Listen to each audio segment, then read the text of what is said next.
Welcome back. You are, of course, watching The Fix with me, Karima Brown. Now, it appears that Cosatu's plan to use government employee pension funds is beginning to pay off. This is, of course, their plan to use it to deal with Eskom's debt. Government, business and labour seems to have reached a deal to commit to voluntary mobilisation of a public and private sector savings to bail out the embattled power utility. To discuss this with me, I am joined in the studio by Cosatu's President Zingiswa Losi. Zingiswa, thank you so much for joining us. Cosatu has met with business, has met with government, has met with community. The plan has now been agreed. Sketch out what the plan contains. How much money from the government employee pension funds are you committing, and are you expecting Cyril Ramaphosa to announce this when he addresses the nation in the State of the Nation address later this week? Thank you again, Karima, for having us here. Firstly, let me quickly just say that our proposal is premised on the fact that we've said we want to build a capable state for economic growth, to preserve the current jobs and also to create more jobs. And Eskom becomes so fundamental in us to enable us to do all these things. Yes, indeed, there is a principled agreement where we said the conditions that we're setting out. Firstly is the issue of the reforms at Eskom. We are saying under those reforms we need to deal with the audit of staff, the audit of skills, and be able to know where Eskom is bloated and where we lack skills and people. Secondly, we spoke about dealing with corruption. We are not shy about that, and we said we need to also audit, including the contracts that are already at Eskom. Thirdly, we spoke about the tariffs. You know that what government is buying from the IPPs and how they are, and the price that they are selling to us, Eskom will never be able to be sustainable because from what they are buying and they are selling it at a loss. But we also said that we need to deal with the issues of tariffs because the last consumer, who is a person who is not employed in this country, cannot afford electricity anymore. Now, those are the conditions under which your plan is going to work. We all know those conditions are not in place. Let's come back to the plan in terms of detail. According to news reports, it says Cosatu wants a special purpose vehicle put together to include the Unemployment Insurance Fund, the Public Investment Corporation, the Development Financing Institutions, and the Development Bank of Southern Africa to take over about 50% of Eskom's over 400 billion rand debt. How do you propose this to happen, and what special purpose vehicle are we talking about? On Wednesday, it was agreed that a technical team will deal with the details of this. Remember, we're talking about a broad principle here, and we don't want to deal with nitty-gritty because we're saying we also welcome those voices that are opposing, and we're saying bring solutions to the crisis that the country is facing, and we don't want to deal with technical details, but we're saying let's agree on these fundamental principles, because when Eskom collapses, all of us, it does not matter whether you are in the public sector, you are not employed, you are employed, you are looking for employment, all of us are going to be affected. So we have not dealt with the technical details. That is why we are speaking about... But isn't the details actually the issue? Isn't it the fact that we're constantly leaving the details to technical experts? Then when the plan must be implemented, the plan often falls flat. If you're talking about a special purpose vehicle to be created, we're talking about people's pension funds. Indeed. Surely Cosatu must have a grip on those details. Indeed. Look, Karima, here we have even said we need workers' representative on the Eskom board. We said now, and we warned that we want to have workers representative in the PIC board, including in any technical team that is going to be set aside. We want the voice of labor to be heard there. So we have our own people that can be able to represent the interest of workers there. But also importantly is the fact that all social partners have agreed that solution is not just going to lie on using the public funds, but also private sector has to come on board. So we are welcoming it because we seem to be leaving also the very critical part of the social compact, which is community constituency, because we said everyone must begin to pay their debts to Eskom. Municipalities, including people that are living. We have a Soweto crisis here, people that say we're not prepared to pay. So let me ask you frankly and directly, do you as president of Cosatu make a call on the resident of Soweto to pay the electricity bill? Indeed, indeed. And we're saying they are indigent households. Those processes are processes that will be followed. But you can't have Soweto to be setting an example for the entire country that it is okay for you to say you are not prepared to pay. But we're saying those that cannot afford, in the tariff, in the plan, we're saying let government deal with those households that are not, there's no one that is employed. People are relying on social grants. Should their lights be cut off if they don't pay? When people are not paying and they have no reason not to pay and they're not coming forward to say this is our situation, everyone's lights gets cut off. Sometimes we who are on prepaid, if you don't pay your services, your card gets blocked. So it cannot be good for others and not bad for others, because if we really want to deal with the issues of Eskom, it is not just about corruption, but it is about us allowing people to steal electricity. There are so many leakages, and that is going to affect workers at Eskom, because when we don't save Eskom, we're dealing with 4,000 jobs that are going to be lost at Eskom. The very same funds, the PIC funds, the UIF funds, when people are not employed, they are unable to make that contribution, because the UIF fund will only be withdrawn when workers are retrenched, and we would not have any fund to make any intervention. But we must stress, Karima, that what we're calling for is no retrenchments. We're calling for discipline and management, and we're saying let's fight corruption, let's deal with people that aren't paying. And importantly for us, we're also saying that it's going to take all of us. And we're not saying just go for the PIC. Actually, in the PIC, we're not saying go for the GEPF money, because we know that workers are represented in the GEPF, so they're going to have a voice. So are you also then calling for prescribed assets as a policy instrument to be used? Are you saying that people's private savings must also be brought to bear to deal with the debt at Eskom? Cosatu has always taken that position since 1996 on the prescribed assets.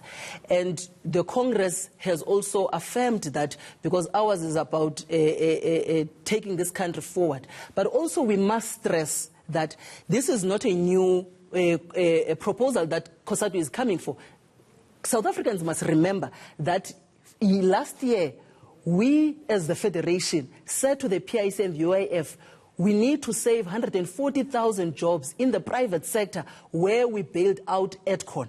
So no one said this is an unholy alliance because Cosatu is in alliance with the ANC. A private company was bailed out when it was ailing, and 140,000 jobs were going to be lost. We saved those 140,000 jobs, but I must also stress that workers' monies are invested in the JSE. 90% of the PIC money is invested in the JSE listed companies.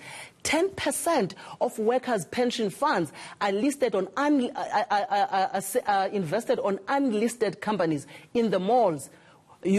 I can tell you now, workers who are public servants who have their GEPF money in the PIC don't know that if they walk into some of these walls, into some of these malls, those are their monies. Now, we know about private companies and they have responsibilities to the shareholder. But in terms of Eskom, when government commits the government employee pension fund schemes, the guarantor is the government. And that means the taxpayer of South Africa, not just government workers. Given the precarious state of Eskom's debt management and the risk that it poses to the entire fiscus, is this really fair on the South African taxpayer? Look, we have already invested billions of rands in Eskom through the PIC.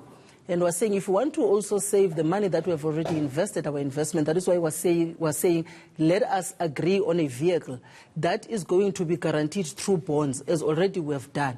But also importantly, that's why we said let us not only look about the finance vehicle, but let us understand the impact that if Eskom is not saved, what is the impact to each and every South African? And we really welcome, and we're asking South Africans to really read our proposal, because our proposal does not just stop and talk about finance vehicle. It deals with the conditions and the short-term, long-term and medium-term on how we're going to address a number of issues that led us to be where we are, but also how we're going to ensure that... Many people will say that conversation is a little bit too late, because those situations ought to have been arrested a long time ago, and it's dangerous to put this kind of money into an institution that is broken.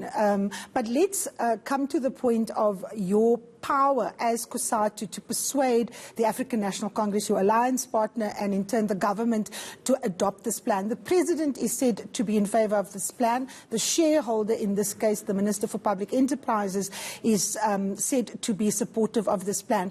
What can Cosatu guarantee viewers of this program? Is the President on board with this plan? Is Minister Pravin Gordhan on board with this plan? Yes, indeed. The President is on board with the plan. The Minister is on board with the plan. We presented this plan in the NEC Lekgotla, which was welcomed by the Lekgotla. We presented it in the Alliance Political Council.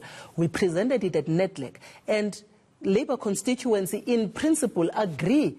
Actually, everyone agrees that we must save Eskom. How we're going to do that, this is what we're saying, allow other voices, and we welcome the voices, but we're saying add on how we're going to progress moving forward. Because if we're going to build a capable state, and if we're going to preserve the current jobs and create more jobs, we need to save our entity. And the worst thing, Karima, that we can have as a country is when Eskom is entirely in the private hands. Currently, we're already complaining about the tariffs of electricity because business and the private sector must make profits. But now, if government loses majority stake in Eskom, all of us will have to see where do we go. But I'm worried that it's few South Africans that are leaving the country, and more people are coming in, and the ordinary South Africans will have to pay the price. Now, you've just said that President Ramaphosa is, in fact, on board with this plan. How does that account then for Minister Gwede Mantashe announcing at the mining in Daba that government is looking into a different vehicle? In fact, I've just been told that we've got that bite ready for you. Let's take a listen to Minister Gwede Mantashe saying that he is ready to rock and roll with an alternative to Eskom.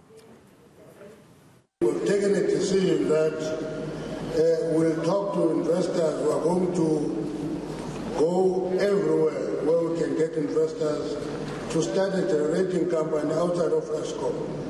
And that is a security measure so that as Eskom is grappling with all the crises and problems, we must have a fair, safe option of generating energy, particularly with the pressure to close a number of coal-generated power stations. We must start generating energy and ensure that we go back to the comfortable days where we had surplus of energy, because all of that surplus of energy and competition in electricity generation, the price of electricity will be pushed down.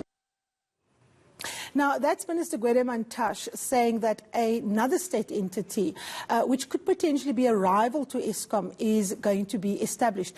Has Minister Mantashe conveyed this message to Cosatu? Has he discussed this in the ANC Lekgotla? Where does this proposal come from, and do you support it as Cosatu? The minister came to the NETLEC Labour School and spoke about an alternative vehicle. Which for us, it was the first time that we were getting this, but we can't really say we went to a thorough discussion and look at what does it mean. Cosatu has always said that Eskom itself must venture into the renewable energy. And we said that Eskom cannot leave that space to the independent power producers alone.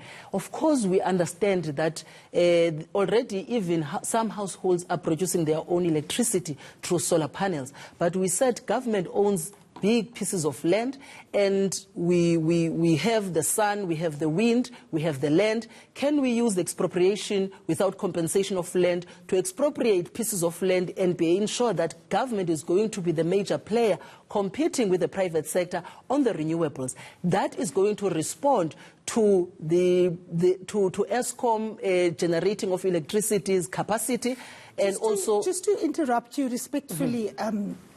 President Losi, the Eskom CEO, Mr. De Ruyter, said that he was not informed and he was caught off guard by Minister Mantashe's announcement of this alternative to Eskom run by the state. Are you caught off guard?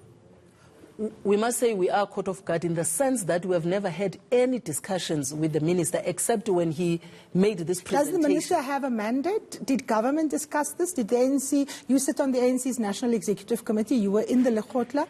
Was this taken to the Cabinet Lekgotla as recommendations from the governing party? We did not have such a discussion or at least a decision in the NEC Lekgotla on this matter.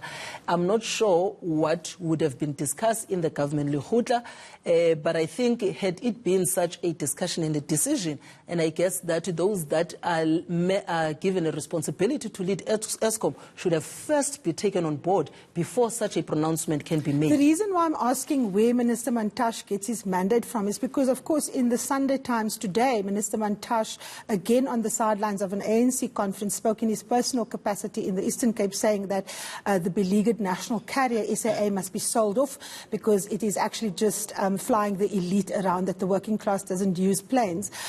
Again, has that decision been taken at the ANC Lekgotla? Is Mr. Mantashe speaking in his personal capacity? Has this been discussed with you as Cosatu as an alliance partner? Well, my understanding of the NEC Lekgotla's decision on SAA is that SAA must be saved. It also says that you would welcome interventions of saving SAA, but the state must remain the majority shareholder. So private equity can be welcome, but as long as the state remains a majority shareholder.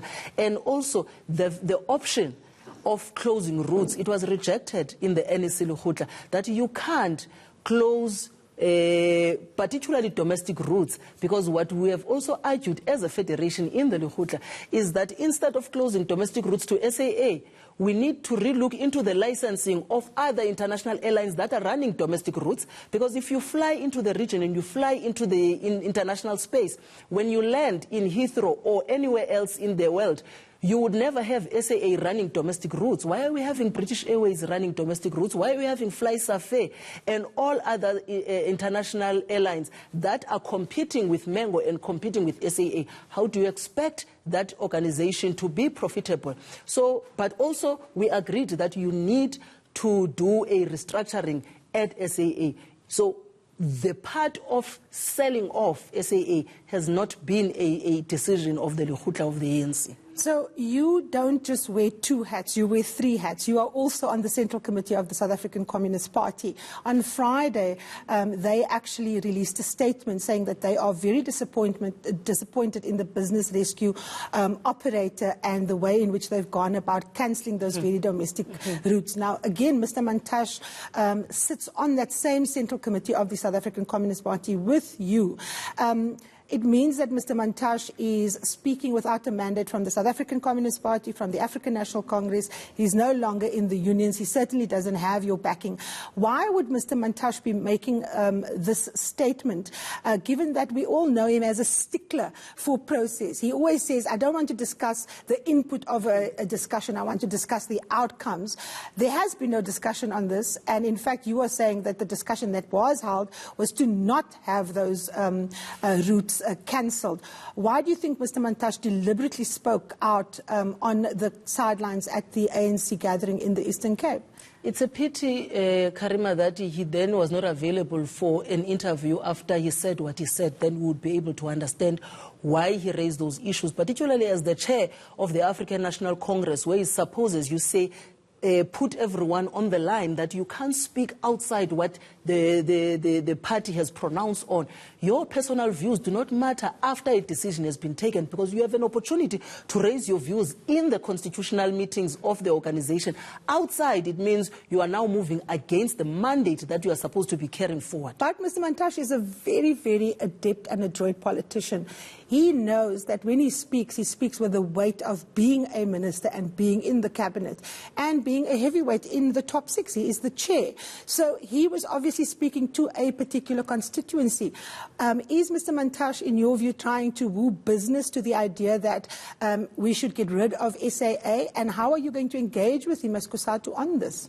We will have to really request a meeting with him to understand where he's coming from on this matter, but particularly which views must we now engage on? Are we engaging on the views of the ANC that is supposed, because he is a deployee of the African National Congress at the end of the day. So decisions that are taken by the NEC Lekgotla that finds expression in the Cabinet Lekgotla, you expect that ministers who are deployees of the African National Congress should speak on those decisions, not anything else. Now, we would have to have an engagement with him to try to get him to tell us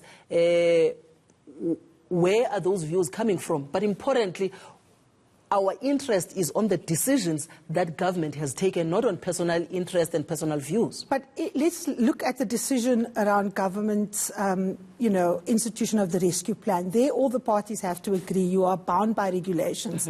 And this brings us to the heart of just how independent these boards at state-owned companies actually are, and the executive. Now, the SAA management, together with the business rescue practitioner, made the decision. The president then comes in and says that he's not happy. The minister comes in and says he's not happy. Are they interfering in the work of those entities and the board's work there and the executives' work there? Is this a test case of just where, different parties and different interests, their responsibility begins and ends? Well, in terms of this business rescue of SAA, we would have to also understand, Karima, whether is it a decision of the board or it is a decision of the business rescue practitioners. But surely there's regulations that actually binds us. The business practitioner, the business rescue practitioner cannot, suck these regulations and decisions out of their thumb. They have to, of course, be bound by what the law and what the regulations say. So how is it that the business rescue practitioner can pursue one direction and then the shareholder can say, we are not happy, when this is in fact a government process? That's why I'm saying, Karima, that for the shareholder, if the shareholder has been part of this process, we would have to establish that whether the shareholder has been part of this process. Has the president been briefed in terms of... Well, clearly the president wasn't. He said before he left for the African Union that, he's not happy. So one would have assumed that he's... sentiments would have been conveyed to the shareholder. And here we're not just talking about public enterprises, we're also talking about the finance ministry. The Treasury has a very direct say in what is happening at SAA at the moment. They're the big gun in the room. So is this Tito Mbowene's plan being implemented by stealth? We will have to engage and hear on that. Cosatu has not been engaged even on the processes that are unfolding at SAA. We have said to the Minister, Pravin Gordhan, we want a meeting with him. He has promised us a meeting. We've been waiting. And we even said to the President in the NEC Lekgotla, we're still waiting. We understand and respect that there are unions that are located at SAA, but also as a federation, we think we have an interest in understanding what is it that is taking place at SAA. So we are waiting for that meeting so that we can deal with all of these issues and let us be explained, because it is not good when we are asked on what is our view and we speculate on these matters without understanding the processes that have been followed. Zingiswa Losi, as you can imagine, for a South African viewer watching what is going on, the different messages coming from the different stakeholders, it creates more confusion. We're not even talking about Moody's, we're not even talking about analysts watching the markets, we're just looking at ordinary citizens. Isn't this a complete failure of leadership in all different respects, from the executive to the boards to the members of cabinet, from the president right down? It definitely shows a lack of leadership, because there are different messages, and as I said to you, you listen to this one says this, tomorrow you wake up somebody else is saying something else, and we must also trying to understand who said what. We really need a government that is going to speak in one voice on these matters, because all of them are connected. You can imagine the Minister of Tourism. If she were to be asked about the cancellation of the routes, would she agree? What impact would it have on tourism? Has she also been taken on board? Are those people that she's working with, the stakeholders in the tourism industry, been taken on board? So what is the Cabinet Lekgotla dealing, and how are they dealing with these issues? How are issues being discussed? Because you can't have a cabinet lehutla that a certain department will speak on its own interest without understanding the impact of what your decision you are taking on the next government departments. Because at the end of the day, you are talking to us as a nation, and we want to see a government that it does not matter which minister speaks, but will be able to follow that if this one says this, it means this is the impact that this department is going to have to the next department. Now, today is Sunday. On Thursday, President Ramaphosa takes the podium in the National Assembly to address both houses of Parliament and the entire country in the State of the Nation address. Given this confusion, do you think that we're going to have clarity on Thursday on what exactly is going to happen to state-owned enterprises, in particular Eskom and SAA, given that Minister Gwede Mantashe has expressed views that he has no mandate for? We have said in the meeting on Wednesday that indeed we expect that there's going to be a clear message that is going out to South Africans. We need all of us to know where are we going as a country, and we expect that the president in his SONA address, he's going to really give us a firm message so that everyone understands, all ministers. We want to say that the president must lead, and we expect that ministers must agree to be led and follow what is it that is going to take South Africa forward, not personal hidden interest of individuals. Now, let's come back to Eskom. Newspaper reports suggest that the deal is on the table. Cosatu expects President Ramaphosa to speak to the special purpose vehicle to be created. What is it that Cosatu expects from President Ramaphosa regarding your plan to galvanize pension funds, both from government workers and private institutions, to save Eskom and to manage the debt at Eskom? Well, we would expect that the president, when he speaks on the SONA, he is going to touch on the fundamentals that in principle have been agreed upon, and also take away the fears from the public servants.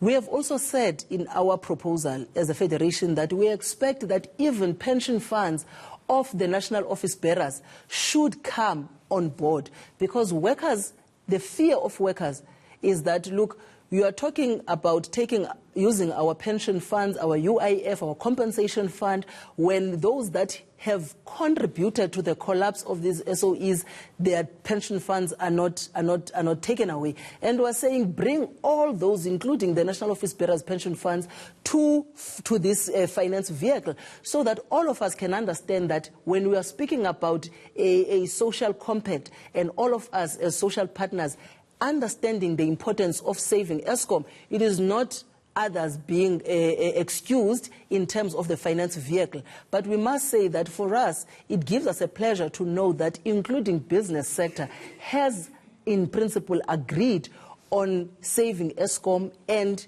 being part of this proposed plan. Now, as a final question, on the question of SAA, we now have conflicting messages. We have a finance minister and a minister of energy who is saying sell off SAA because it is bankrupt. We have the president and the minister of public enterprises saying they're unhappy with the business rescue practitioners plan. From the two positions, which one does Cosatu support? We don't support the selling of SAA, because the option that we know of, one was to sell off, get rid of SAA, or save SAA. And we all said we agree with saving SAA, and we understand that we're going to do some changes. We need some restructuring. But you can't afford to say sell off SAA and then what? It is like people that are rejecting the proposed plan of Cosatu without putting alternatives. Because importantly, for us, when we said let's save Eskom, we said put on these measures. SAA, we said put on these measures, ensure that the domestic routes are routes that are going to be solely given to SAA and Mengo.